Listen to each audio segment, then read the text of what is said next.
मारिया बेहद खूबसूरत नहीं थी, मगर कबूल सूरत, बावकार और सादा मिजाज लड़की थी। इसके चेहरे पर एक अजीब सी मासूमियत और सुकून था, जो हर देखने वाले के दिल में इसके लिए इज्जत पैदा कर देता था। वो कम बोलती थी, मगर उसके इखलाक और किरदार की खूबसूरती इसके चेहरे से कहीं ज़्यादा नुमायां थी। मारिया एक गरीब मगर बाइज्जत ख़ानदान से ताल्लुक़ रखती थी। घर में कल 7 बहनें और एक छोटा भाई था। बहनों में इसका तीसरा नंबर था। इसकी 2 बड़ी बहनों की शादियां हो चुकी थीं, जबकि इससे छोटी 3 बहनें अभी तालीम हासिल कर रही थीं। सबसे छोटा एक भाई था, जो अभी स्कूल में पढ़ता था। घर के हालात बहुत तंग थे। वालिद उम्र के इस हिस्से में दाखिल हो चुके थे जहां पहले जैसी मेहनत करना आसान नहीं रहता। उनकी मामूली आमदनी से घर का खर्च बमुश्किल पूरा होता था। ऐसे में मारिया ने अपनी तालीम मुकम्मल की और मेहनत के बाद सरकारी स्कूल में टीचर की मुलाजमत हासिल कर ली। इसकी तैनाती शहर से दूर एक छोटे से गांव के सरकारी स्कूल में हुई थी। हर रोज़ आज़ान फजर से पहले इसकी आँख खुल जाती। नमाज अदा करने के बाद वो घर के कुछ कामों में अपनी वालिदा का हाथ बटाती, फिर जल्दी से तैयार होकर स्कूल के लिए रवाना हो जाती। गांव का रास्ता आसान ना था, मगर मारिया ने कभी शिकायत नहीं की। वो जानती थी कि इसकी हर थकन इसके ख़ानदान के लिए आसानी बन रही है। महीने के आखिर में जब तनख्वाह मिलती तो वो अपने लिए सिर्फ सफ़र और ज़रूरी अखराजात के चंद रुपए रखती, बाकी पूरी तनख्वाह खामोशी से अपनी वालिदा के हाथ पर रख देती। इन्हीं पैसों से घर का राशन आता, छोटी बहनों की फ़ीस अदा होती, उनकी किताबें और यूनिफॉर्म खरीदे जाते और छोटे भाई की तालीम का खर्च भी पूरा होता। घर में सब जानते थे कि मारिया सिर्फ एक बेटी नहीं, बल्कि इस घर का सबसे मजबूत सहारा है। एक शाम जब सब अफराद खाना खा रहे थे तो दरवाजे पर दस्तक हुई। मोहल्ले की एक बुजुर्ग खातून अपने साथ एक रिश्ते की बात लेकर आई थीं। इन्होंने मारिया को एक शादी में देखा था और उसे अपने रिश्तेदार के बेटे के लिए पसंद कर लिया था। मेहमानों के जाने के बाद घर में खामोशी छा गई। वालिद और वालिदा एक दूसरे की तरफ देख रहे थे। आखिरकार वालिद ने धीरे से कहा, लगता है अल्लाह ने हमारी बेटी के नसीब का दरवाज़ा खोल दिया है। वालिदा ने मुस्कुराकर इस बात में सर हिलाया, मगर मारिया खामोश बैठी रही। उसके दिल में अजीब सी बेचैनी थी। इसे महसूस हो रहा था कि शायद ये रिश्ता उससे उसके ख़ानदान का सहारा छीन लेगा। वो पूरी रात जागती रही। एक तरफ इसके वालिदन की खुशी थी और दूसरी तरफ अपनी छोटी बहनों और भाई का मुस्तकबिल, जो उसे हर लम्हा अपनी तरफ खींच रहा था। इसे अंदाज़ा नहीं था कि आने वाला दिन इसकी ज़िंदगी का सबसे मुश्किल फ़ैसला इसके सामने रख देगा। घर में रिश्ते की बात होने के बाद कई दिन तक एक अजीब सी खामोशी छाई रही। अम्मी और अब्बू को उम्मीद थी कि मारिया कुछ सोचकर अपना फ़ैसला बदल देगी, मगर मारिया के दिल में तो पहले ही फ़ैसला हो चुका था। एक शाम अब्बू ने उसे अपने पास बिठाया और नरमी से कहा, बेटी, हमने तुम्हें कभी किसी बात पर मजबूर नहीं किया, लेकिन ये रिश्ता वाकई बहुत अच्छा है। लड़का भी सरकारी मुलाजिम है, ख़ानदान भी शरीफ, दीनदार और बाइज्जत है। ऐसी जगह रिश्ता बार बार नहीं आता। मारिया ने नज़रें झुका लीं। अब्बू, मैं शादी नहीं करना चाहती। कमरे में खामोशी छा गई। क्यों बेटी? इसने धीमी आवाज़ में कहा, क्योंकि मेरे जाने के बाद ये घर कैसे चलेगा। मेरी तीनों छोटी बहनें अभी पढ़ रही हैं। उनकी फ़ीस, उनकी किताबें, उनके अखराजात। और मेरा छोटा भाई भी अभी बहुत छोटा है। मैं इन्हें इस हाल में छोड़कर नहीं जा सकती। अब्बू ने गहरा सांस लिया। बेटी, हर घर की बेटी एक दिन रुखसत होती है। तुमने इस घर के लिए जितना किया है, शायद कोई और ना कर पाता। लेकिन तुम अपनी पूरी ज़िंदगी सिर्फ जिम्मेदारी के नाम नहीं कर सकती। अल्लाह बड़ा कारसाज है, वो हमारे लिए भी रास्ते निकाल देगा। मारिया की आंखों में आंसू आ गए। अब्बू, मुझे अपनी खुशियों की फिक्र नहीं, मुझे सिर्फ इस घर की फिक्र है। अब्बू ने इसके सर पर हाथ रखा। और मुझे अपनी बेटी की फिक्र है। काफ़ी देर तक दोनों खामोश रहे। फिर अचानक मारिया ने सर उठाया और कहा, अगर आप मेरी एक शर्त मान लें तो मैं इस शादी के लिए तैयार हूँ। अब्बू और अम्मी ने हैरत से एक दूसरे की तरफ देखा। कैसी शर्त? अब्बू ने पूछा। मारिया ने मजबूत लहजे में कहा, मैं शादी के बाद भी अपनी पूरी तनख्वाह उसी तरह आप लोगों को दूंगी जैसे आज देती हूँ। मेरी तनख्वाह मेरे मैके के अखराजात पर खर्च होगी, ससुराल पर नहीं। अगर लड़के वाले ये शर्त मान लें तो मैं इनकार नहीं करूँगी। यह सुनकर अम्मी बेइख्तियार बोल उठीं, बेटी, शादी के बाद तुम इस घर की नहीं, अपने शौहर के घर की जिम्मेदारी बन जाओगी। वहाँ रह कर यह तनख्वाह कैसे भेजोगी? अब्बू भी चंद लम्हों के लिए खामोश रह गए। इन्हें ये शर्त अजीब भी लगी और मुश्किल भी। लेकिन वो जानते थे कि मारिया ये बात जिद में नहीं, अपने बहन भाइयों की मोहब्बत में कह रही है। इन्होंने आहिस्ता से कहा, बेटी, शर्त आसान नहीं है, मगर हम बात कर लेते हैं। अगर लड़के वाले मान गए तो हमें भी कोई एतराज़ नहीं होगा। मारिया ने पहली बार सुकून का सांस लिया। दूसरी तरफ लड़के का खानदान भी खुशहाल और बाइज्जत था। लड़का खुद भी सरकारी मुलाजिम था। इसके तमाम भाई अलग अलग घरों में आबाद थे, इसलिए मुश्तरका खानदान की जिम्मेदारियां भी नहीं थीं। यही वजह थी कि मारिया के वालिदैन इस बेहतरीन रिश्ते को किसी सूरत खोना नहीं चाहते थे। अब फैसला लड़के वालों के जवाब पर मुनहसर था और किसी को मालूम नहीं था कि मारिया की ये गैरमामूली शर्त कबूल की जाएगी या नहीं। चंद दिन बाद दोनों खानदान एक बार फिर आमने सामने बैठे थे। रस्मी गुफ्तगू के बाद मारिया के वालिद ने हिचकिचाते हुए कहा, एक बात है, हमारी बेटी ने इस रिश्ते के लिए एक शर्त रखी है। लड़के की वालिदा ने मुस्कुराते हुए कहा, जी फरमाइए, अगर हमारे बस में हुआ तो ज़रूर पूरी करेंगे। मारिया के वालिद ने पूरी बात इन्हें बता दी कि मारिया चाहती है शादी के बाद भी अपनी सरकारी मुलाजमत की तनख्वाह अपने वालिदैन को देती रहे, ताकि इसकी छोटी बहनों की तालीम और घर के अखराजात मुतासिर न हों। कमरे में चंद लम्हों के लिए खामोशी छा गई। लड़के के बड़े भाई ने एक नज़र अपनी वालिदा की तरफ देखा, जैसे फैसला इन्हीं ने करना हो। वो एक निहायत बरदबार और समझदार खातून थीं। उनके शौहर का इंतकाल कई बरस पहले हो चुका था। उनके चारों बेटे अपनी अपनी जिंदगियों में आबाद थे, अलग अलग घरों में रहते थे, जबकि वो कभी एक बेटे के पास रहती और कभी दूसरे के पास। इन्होंने गहरा सांस लिया, फिर मोहब्बत से कहा, अगर यही बात है तो हमें ये शर्त मंजूर है। सबने हैरत से उनकी तरफ देखा। इन्होंने मुस्कुराते हुए मजीद कहा, हमें दौलत नहीं, एक मुखलिस और जिम्मेदार बहू चाहिए। जो लड़की अपने माँ बाप और बहन भाइयों का इतना ख्याल रखती है, वो हमारे घर को भी ज़रूर अपना घर समझेगी। फिर इन्होंने नरमी से कहा, मैं सिर्फ एक बात जानती हूँ, वक्त हमेशा एक सा नहीं रहता। आज वो अपने मैके की जिम्मेदारी उठा रही है, कल उसके अपने बच्चे होंगे, अपनी जिम्मेदारियाँ होंगी। उस वक्त जो मुनासिब होगा वो खुद फैसला कर लेगी। हमें इस पर कोई एतराज़ नहीं। ये सुनते ही मारिया के वालिदैन ने सुकून का सांस लिया। इन्हें यकीन नहीं आ रहा था कि इतनी बड़ी शर्त इतनी आसानी से कबूल कर ली जाएगी। उसी निशस्त में दोनों खानदानों ने मंगनी की रस्म भी अदा कर दी। लड़के की वालिदा ने मोहब्बत से मारिया की उंगली में अंगूठी पहनाई और दुआ दी। रुखसत होने से पहले मारिया ने धीरे से कहा, अगर आप इजाज़त दी तो मैं एक दरख्वास्त करना चाहती हूँ। जी बेटी, ज़रूर। मैं चाहती हूँ कि शादी 1 साल बाद हो। सबने हैरानी से उसकी तरफ देखा। वजह? लड़के की वालिदा ने पूछा। मारिया ने झिझकते हुए जवाब दिया, मैंने आज तक अपने लिए कुछ जमा नहीं किया। जो कमाया घर पर खर्च होता रहा।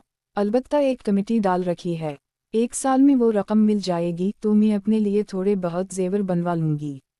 मैं खाली हाथ अपने नए घर नहीं जाना चाहती। लड़के के भाई ने फौरन कहा, बेटी, हमें किसी जेवर या सामान की ज़रूरत नहीं। मगर मारिया ने अदब से जवाब दिया, ये किसी की फरमाइश नहीं, ये मेरी अपनी ख्वाहिश है। लड़के की वालिदा मुस्कुरा दी। अगर यही तुम्हारी खुशी है तो हमें इंतज़ार मंजूर है। शादी 1 साल बाद ही होगी। यूं मंगनी हो गई और शादी बाहमी रजामंदी से 1 साल के लिए मुअख्खर कर दी गई। चंद दिन बाद जिंदगी फिर अपने मामूल पर आ गई। हर सुबह की तरह मारिया अपनी ड्यूटी पर जाने के लिए वैन में सवार हुई। शहर से कई मील दूर एक छोटा सा गांव था, जहां वो सरकारी स्कूल में बच्चों को पढ़ाती थी। वैन हमेशा की तरह इसे मरकजी सड़क पर उतार कर आगे निकल गई। वहां से स्कूल तक तकरीबन 15 मिनट का पैदल रास्ता था, जो सरसब्ज खेतों के दरमियान से गुजरता था। गांव के बासर जमींदार का बेटा कई बरस बैरून मुल्क तालीम हासिल करने के बाद वापस आया था। उसका नाम शहरीर था। गांव में इसके खानदान की बहुत ज़मीनें, हवेलियां और असर वाओ रसूख था। दौलत की कभी कमी ना देखी थी। हद से ज़्यादा लाड प्यार ने उसे ज़िद्दी, बेपरवाह और कदरे आवारा मिजाज बना दिया था। शिकार, घुड़सवारी और दोस्तों के साथ सैरो तफरीह ही इसकी पसंदीदा मशगूलियात थीं। इस रोज़ वो अपने चंद दोस्तों के साथ शिकार पर निकल रहा था। उनकी गाड़ियों के साथ तरबियत याफ्ता शिकारी कुत्ते भी दौड़ रहे थे। मारिया बेखबर अपने रास्ते पर चली जा रही थी कि अचानक एक बड़ा शिकारी कुत्ता उसकी तरफ लपका। वो घबरा कर जोर से चीख उठी।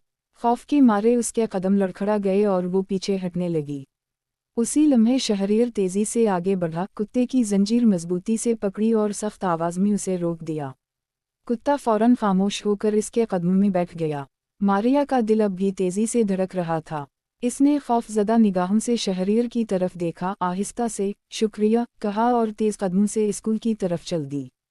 मगर शहरियर वहीं खड़ा रह गया। वो हैरत से इस जाती हुई लड़की को देखता रहा। वो कोई गैरमामूली हुस्न की मालिक नहीं थी, न ही इसके चेहरे पर बनावट थी। सादा लिबास, सादा सी चादर और खामोश सी शख्सियत, लेकिन न जाने इस सादगी में क्या कशिश थी कि शहरियर की नज़रें इसका ताक़ुब करती रहीं, यहाँ तक कि वो खेतों के रास्ते में उलझल हो गई। इसे पहली बार महसूस हवा कि शायद दिल खूबसूरती के पैमानों से नहीं, बल्कि किसी अनदेखी कशिश से हारा करता है। मारिया तेज़ कदमों से स्कूल की तरफ बढ़ गई।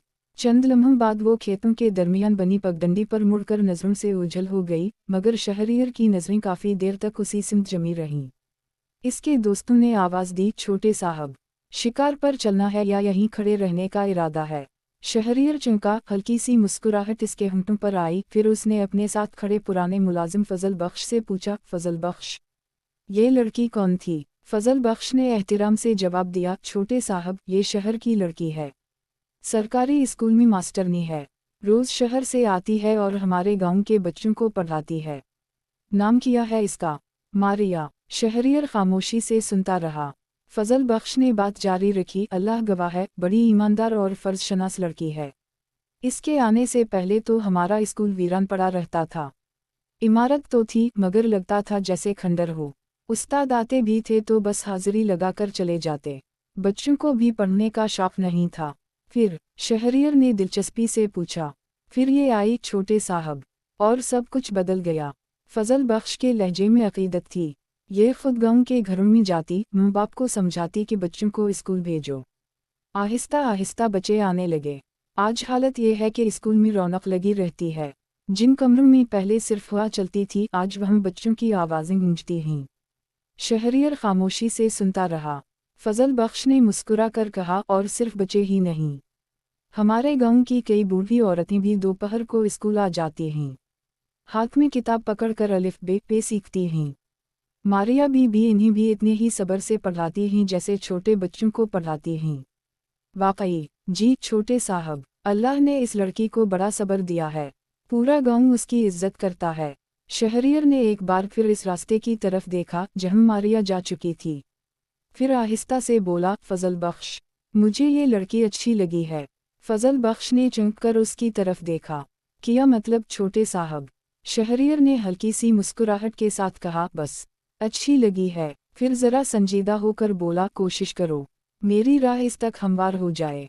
फजल बख्श के चेहरे का रंग बदल गया। इस्तग़फ़िरुल्लाह छोटे साहब, ये आप क्या फरमा रहे हैं? वो बे-इख्तियार बोल उठा, ये कोई आम लड़की नहीं है। पूरा गांव उसकी इज्जत करता है। बड़े चौधरी साहब भी इसका बहुत एहतराम करते हैं। कई बार जब मौसम ख़राब हो या रास्ता मुश्किल हो तो वो अपनी गाड़ी भेज देते हैं कि मास्टरनी साहिबा को तकलीफ़ ना हो। बड़ी चौहदराइन भी उसे अपनी बेटिंग जैसा मानती हैं। इसने बात पर जोर देते हुए कहा, खुदा के लिए उसके बारे में कोई गलत ख्याल दिल में ना लाइएगा। वो चंद लम्हे खामोश रहा, फिर आहिस्ता से बोला, वो मुझे अच्छी लग गई है और तुम मुझे बचपन से जानते हो फजल बख्श, जो चीज़ मुझे अच्छी लग जाए वो मेरी होती है। फजल बख्श ने गहरी नज़र से शहरियर को देखा। वो उसे बचपन से जानता था। पहली बार उसने शहरियर की आवाज़ में शरारत नहीं बल्कि संजीदगी महसूस की। उसने दिल ही दिल में दुआ की कि ये पसंदीदगी किसी आजमाइश का सबब ना बने, क्योंकि वो जानता था कि मारिया सिर्फ एक लड़की नहीं, पूरे गांव के एतिमाद और इज्जत का नाम थी। अगले दिन हसबे मामूल मारिया सुबह सवेरा स्कूल जाने के लिए निकली। वैन ने उसे मरकजी सड़क पर उतारा तो वो अपनी चादर दुरुस्त करती हुई पगडंडी पर चलने लगी। कुछ फासले पर एक सियाह रंग की गाड़ी खड़ी थी। गाड़ी के साथ टेक लगाए मुल्क शहरियर खड़ा था। हाथ में सिगरेट था, मगर इसकी नज़रें रास्ते पर जमी हुई थीं, जैसे किसी का इंतज़ार कर रहा हो। मारिया ने एक लम्हे के लिए उसकी तरफ देखा, फिर नज़रें झुकाकर खामोशी से आगे बढ़ गई। शहरियर ने भी कुछ ना कहा, सिर्फ उसे जाते हुए देखता रहा। वो खुद भी नहीं जानता था कि वो वहाँ क्यों खड़ा था। दूसरे दिन भी यही हुआ। इस बार शहरियर ने उसे देखते ही सिगरेट फेंका और 2 कदम आगे बढ़ा। सुनी, मस मारिया। मारिया रुक गई। इसने हैरत से मुड़कर देखा। जी, मुझे आपसे एक ज़रूरी बात करनी है, लेकिन मैं तो आपको जानती भी नहीं। किस बारे में बात करनी है? शहरियर ने फ़ौरन संजीदा लहजा इख्तियार किया। मैं इस स्कूल के बारे में बात करना चाहता हूँ। मेरा नाम मुल्क शहरियर है। मैं चौधरी मुल्क फजल हसीन का बेटा हूँ। ये गांव हमारा है और अब मैं भी यहाँ के मामलात देखना चाहता हूँ। अगर स्कूल में कोई मसला है तो मुझे बताइए। मारिया के चेहरे पर पहली बार हल्की सी खुशी नमूदार हुई। वाकई? जी, तो फिर आए मेरे साथ। वो दोनों स्कूल की तरफ चल पड़े। स्कूल पहुंचकर मारिया ने एक एक चीज़ दिखानी शुरू की। ये देखिए, पूरे स्कूल में सिर्फ 2 कमरे हैं। दोनों की छत जगह जगह से टपकती है। फर्श मुकम्मल अखर चुका है। गर्मियों में ज़मीन से कीड़े मकोड़े निकल आते हैं और सर्दियों में यही फर्श बर्फ़ की तरह ठंडा हो जाता है। वो एक कमरे में दाखिल हुई। मजबूरी में 2-2 जमातों को एक ही कमरे में बिठाना पड़ता है। हर बच्चे पर अलग तवज्जो देना मुमकिन नहीं रहता। फिर इसने सहन की तरफ इशारा किया। कई बच्चों के लिए घर से टाट मंगवा कर बिछाती हूँ, लेकिन वो भी नाकाफ़ी होते हैं। अगर मुमकिन हो तो कम अज़ कम फर्श पक्के करवा दीजिए, और एक कमरा मज़ीद बिन जाए तो बच्चों की पढ़ाई बहुत बेहतर हो जाएगी। मारिया पूरी संजीदगी से स्कूल के मसाइल बयान करती रही, मगर शहरियर, वो इसकी बातें कम और उसे ज़्यादा देख रहा था। सादा लिबास, बगैर किसी बनावट का चेहरा, बात करते वक्त आंखों में झलकती खुलूस की चमक। वो दिल ही दिल में सोच रहा था, अजीब लड़की है। अपने लिए कुछ नहीं मांगती, हर बात सिर्फ बच्चों की करती है। मुल्क साहब, मारिया की आवाज़ पर वो चौंका। जी, तो आप क्या करेंगे? मैंने सब सुन लिया है। इसने जल्दी से बात संभाली। मैं अपने वालिद साहब से बात करूंगा। कुछ अंदाजे भी लगवाने होंगे। ऐसा करें, अपना मोबाइल नंबर दे दीजिए ताकि जो भी पेशरफ्त हो मैं आपको इत्तिला देता रहूं। मारिया ने बल्ला झिझक अपना पर्स खोला, एक छोटा सा कागज़ निकाला, इस पर अपना नंबर लिखा और उसकी तरफ बढ़ा दिया। ये मेरा नंबर है। शहरियर ने वो पर्ची इस एहतियात से जेब में रखी जैसे कोई कीमती चीज़ रख रहा हो। चंद रस्मी बातों के बाद वो वापस चला गया। इस रात मारिया इशा की नमाज पढ़कर अभी बिस्तर पर बैठी ही थी कि इसके मोबाइल पर एक नामालूम नंबर से पैगाम आया। इसने हैरत से फ़ोन खोला। पैगाम में सिर्फ एक शेर लिखा था, उनकी आँखों को कभी गौर से देखा है फराज, सोने वालों की तरह जागने वालों जैसी। मारिया ने चंद लम्हे इस शेर को देखा। इसे समझ ना आई कि ये किसने भेजा है। इसने कोई जवाब नहीं दिया, फ़ोन बंद किया और उसे एक गलती समझकर नज़रअंदाज कर दिया। दूसरी रात फिर उसी नंबर से एक मुख्तसर सा पैगाम आया। उनकी आँखें ये कह रही हैं, अदम हम पे तसनीफ़ एक किताब करो, उम्मीद है स्कूल का दिन अच्छा गुजरा होगा। इस बार भी मारिया ने कोई जवाब ना दिया। अगली सुबह जब वो स्कूल की तरफ जा रही थी तो मुल्क शहरियर पहले से रास्ते में मौजूद था। इसने मुस्कुरा कर कहा, सलाम अलैकुम मस मारिया। मारिया ने सिर्फ रस्मी अंदाज में सलाम का जवाब दिया और कदम नहीं रोके। मैंने स्कूल वाले काम पर बात शुरू कर दी है। वो इसके साथ साथ चलने लगा। मारिया ने मुख्तसर सा जवाब दिया, अच्छी बात है, आप फिक्र ना करें, इंशाअल्लाह कुछ ना कुछ ज़रूर होगा। शुक्रिया। इसके बाद वो खामोश हो गई। इसकी रफ्तार वही रही, नज़रें सीधी सामने, जैसे उसके लिए इस रास्ते पर सिर्फ एक मंजिल थी, स्कूल। शहरियर पहली बार महसूस कर रहा था कि हर लड़की इसकी बातों, दौलत या नाम से मुतासिर नहीं होती। और शायद यही बात इसकी अना को भी चुभ रही थी और मारिया की कशिश और इसको खोजने के तजस्सुस को भी बढ़ा रही थी। आज से नई कहानी शुरू हुई है जिसका नाम है दिल की राह दुश्वार बहुत। आप सब ने पढ़कर इस पर तबसरा ज़रूर करना है क्योंकि आपके एक छोटे से लाइक या तबसरे से हमारी हौसला अफजाई होती है।